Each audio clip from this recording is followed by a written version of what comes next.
За энэ сүүлийн үед манай одоо энэ нийгмийн анхаарлыг ингээд татсан нэг үзэгдэл гэхүү бараг бүр давалгаа болоод байна шүү дээ тийм ээ. Одоо хятадын харийн болон хятад ялангуяа хятадын компани эрх ашиг ингээд дээш нь тавьсан. Монголын одоо зүг зүгээр үйл ажиллагаа явуулж байгаа компаниудын эрх ашиг доош нь ч гэсэн ийм нэг үзэгдэл байгаад байна. Энэтэй холбогдвол нь одоо энэ цаг одоо манай энэ нийгэмд болж байгаа ач холбогдолтой явдлуудтай холбоотой би нийтлэл өгье гэсэн юм аа. За манайх бол Nano Green Energy Mongolia гэдэг одоо энэ хогноос эрчим хүч үйлдвэрлэх төслийг анх Монголд шүү дээ 18 оноос хойш ингэж хэрэгжүүлж эхэлсэн. Тэгээд манай энэ шүү дээ одоо энэ хуулийн дагуу бол энэ эрчим хүчний салбарын төсөл. Тэгээд манай анхнаас нь ингээд нэг тезо батлуулах тусгай жишүүр маш олон ингээд хүн сурталтаа давлаа шүү дээ. Даваанууд биднээс энэ өдөө хүртэл давж ирсэн.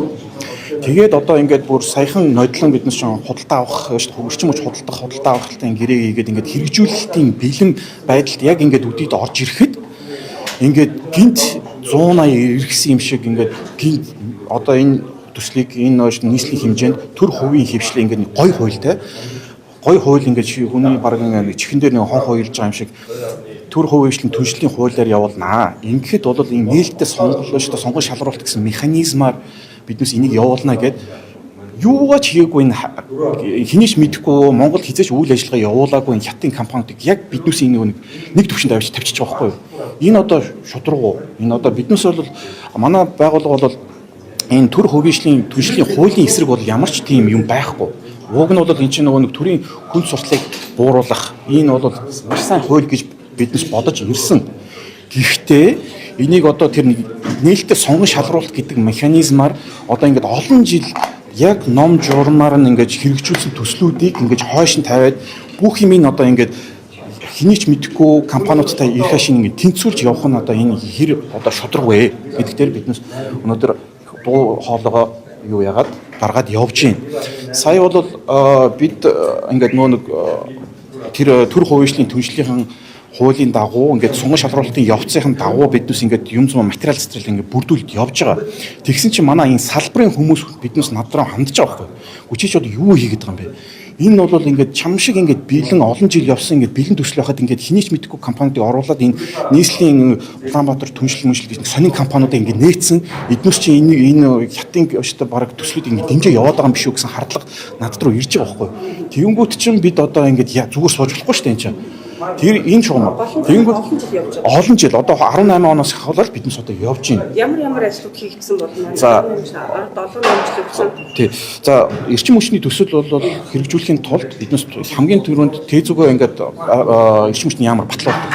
Дараа нь байгаль орчны яамар одоо энэ нэг байгаль орчны нөлөөллийн үнэлгээгээ биднес батлуулдаг. Дараа нь чинь нэг тусгай шүрлээ авах явдаг. Тусгай шүрлийн дараа биднес эрчим хүчний зохицуул хорон дээр тарифа батлуулдаг. Тарифа батлуулсан дараа эн чинь нөгөө худалдаа авалтын гэрээгээ бид нэг үнэс диспетчийн үнэсний төвтэй хийдэг. Ийм олон шатлалтай ингээд нөгөө төрийн ингээд одоо хүндрэлтэлтэй гэхээсээ илүү одоо ингээд хуулийн дагуу ном журмын дагуу бид хийж ирсэн. Ингээд одоо ингээд хэрэгжүүлэх бэлэн байдал дээр ирчээд байхад бүх юмыг одоо ингээд анханаас нь эхлүүлнэ гэдэг чинь одоо ямар одоо би одоо энэ манай энэ залуучууд одоо ингээд санаачлагтай ингээд санаачлаг гаргаад ингээд манай нийслэлийн болон улс орны ингээд асуудлыг шийдэх гээд ингээд явж байгаа нөхдүүдийг одоо хамаг ажлыг хийлгээд одоо эн чинь бол эдийн засгийн болон технологийн болон ингээд нөгөө нэг юутай үнэлэлтэй юм байна гэдгийг батлуулсныхан дараа хамаг юм ингээд канселдаад шинээр нь эхлүүлнэ гэдэг чинь одоо ямар биднээс нийгэмд амьдраад байгаа юм бэ тийм үстэй. Тэгээд сая одоо нөгөө нэг одоо энэ хятадын компаниудтай тэмцэж байгаа ингээд тендерийн асуудалтай тэмцэж байгаа энэ манай энэ барилгын салбарын чинь бас нэг би тэднээс л бас хандлаа. Та хэд ингэж яаж байгаа юм гэж өгсөн чинь. Чи зүгээр тэмц. Одоо эн чинь чи бол энэтэй бол одоо энэ нээлттэй сонгон шалгал. Чи одоо ямар мэдрэмжгүй ингэ гинэн байгаад байна гэж надад шууд хандж байгаа байхгүй юу? Би итгэхэд ингэ юм зүйн бүрдүүлээд манай нийслэл ингэ би нийслэлтэй хамт ажиллаж байгаа гэж яваад байдаг. Тэгсэн чинь цаана нь бол эднес чинь шал өвөр хүмүүстэй ингээд хамтраад гар хөтлөцөө яваад байгаа гэдэг дээр би бол амар хардл үүсэж байгаа байхгүй юу? Тэгээ нөгөө оруулж ирсэн компани бол үйл ажиллагаа Монголд явуулж байгаа. Зүгээр нэг хинийч мэдхгүй шившин компаниуд. Тэгээд биднес чинь ингээд одоо энэ сая барилгын салбар Монгол ч одоо нөгөө нэг авилгын индекс чи уншиж суралтай. Монголд ингээд шудраг нээлттэй сонгон шалгуулалт гэж юм байдгүй юм. Зүгээр дуу хоолойгоо нийгэмд гаргаад тэмц. Тэгээд би одоо энэ нийгэмд явуулж байгаа энэ ач холбогдолтой үйлдэлүүдэд уялдуулан одоо манай учрал сайжсаа хэлж байна те. Манай нийслэл орон даяар ингээд мега төслүүд хэрэгжүүлж байна. амар гоё төр хувийн түншлэр одоо ингээд хүн сурталыг улс төрийн нөө хүн сурталыг бууруулах төвшөнд аваачнаа. Тэгээ ингээд гоё хууль ингээд бариад идэг. Цаана нэг нээлттэй сонгон шалруулалт явж ин гэдэг механизм гэдгээрээ манай Монголд одоо ингээд олон жил шудраг ингээд үйл ажиллагаа явуулж ирсэн ямар олон компани тохирч ийнэ гэдэгтэр би бас үг дуурмаар байна. Тэднээс төлөөлөл болмоор байна тий. Би одоо энэ дээр л юу дуурахгүй бол одоо засагч солигчлоо тий шинэ уур амьсгал орлоо. Би энэ дээр бол засаг шинэ засаг одоо манай энэ хараат бус сэтгүүлчдийнхээс би бас тусцаа гуймаар байна. Берлин компаниуд олол байгаа. Олол ингэ заал үрчт юм бэл. А би бол энэ бол манайх бол энэ хогоос эрчим үйлдвэрч төсөл бол Монгол засгийн газрын төвшөнд батлагдсан ганцхан төсөл байна. Манайх. Тэгээ одоо би өөр ганцаар аргаа бараад би ингээд юу сэтгүүлчтэй болон одоо шинэ засаг одоо энэ улсын хурлын гишүүдэд би хандмаар байна. Энийг бас нэг шудраг механизмын тогтоолтой. Би бол ингээд за хүн таад ингээд илт гинт хэргийн хийж ийн мэж ингэж би хүнээс гүтгмээргүй.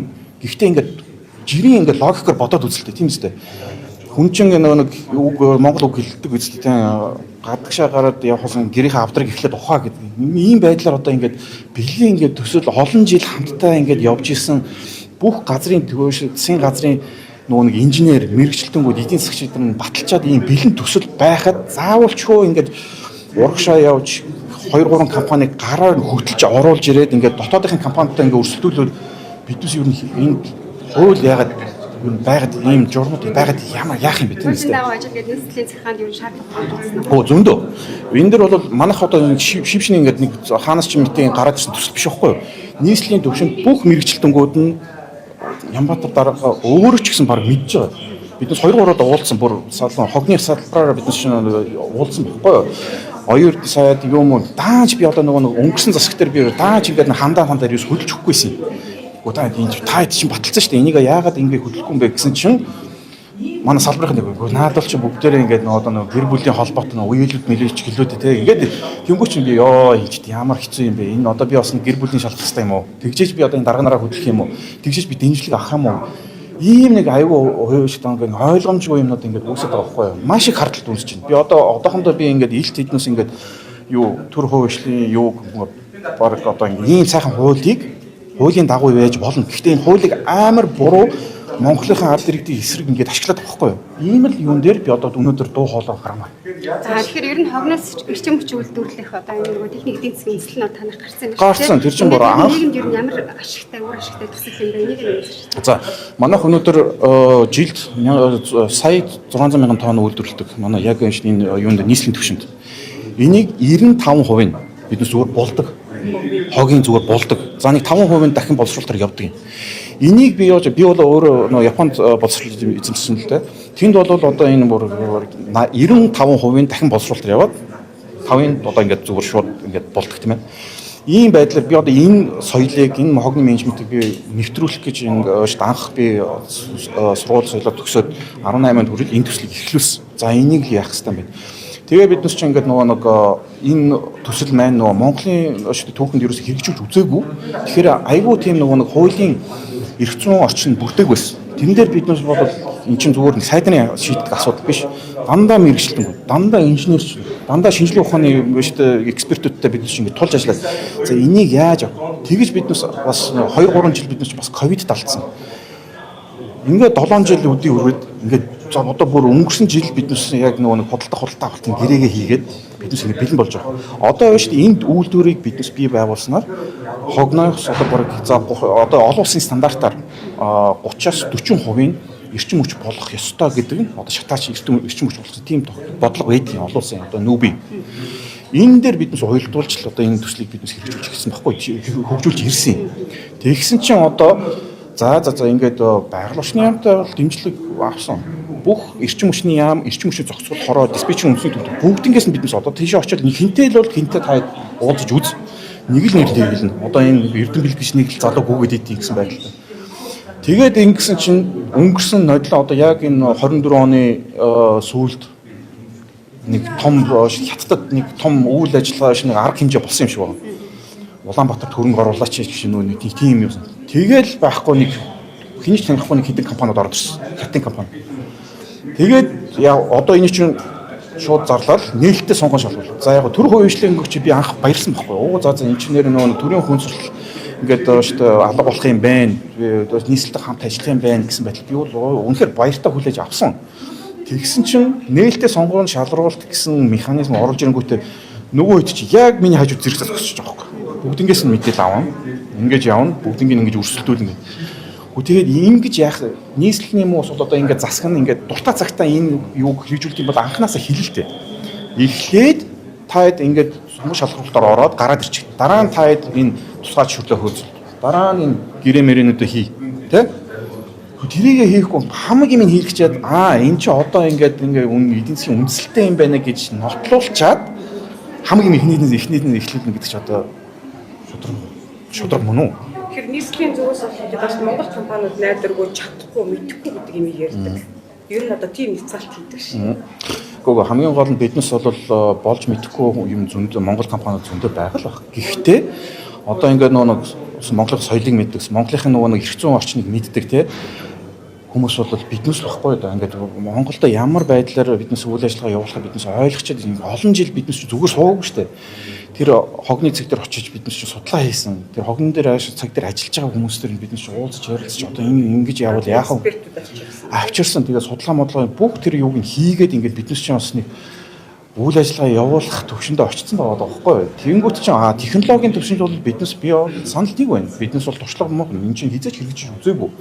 Тэгэнгүүт чинь би яагаад би чинь Японд боловсрол хийсэн те эзэмсэн те тэр Японы тэр нөгөө нэг яг зүгээр нэг манай нийслэлийн гадна биш нэ гадны нөгөө зааг дээр биш яг энэ нөгөө Токиогийн төвд нь ингээд ийм үйлдвэр барьдаг экспертүүд би авчрахад ингээд бэлэн болчоод байхад ингээд за ястаа үйл мэдэхгүй ингээд нэг хүн хинийч мэдэхгүй ингээд танхи компаниудыг оруулж ирээл ингээд дэмжиж яваад байгаа байхгүй юу. Энэ дээр л би одоо нэг жоохон санал сэтгэл бол үнэхээр хямарж байна одоо юу хий. За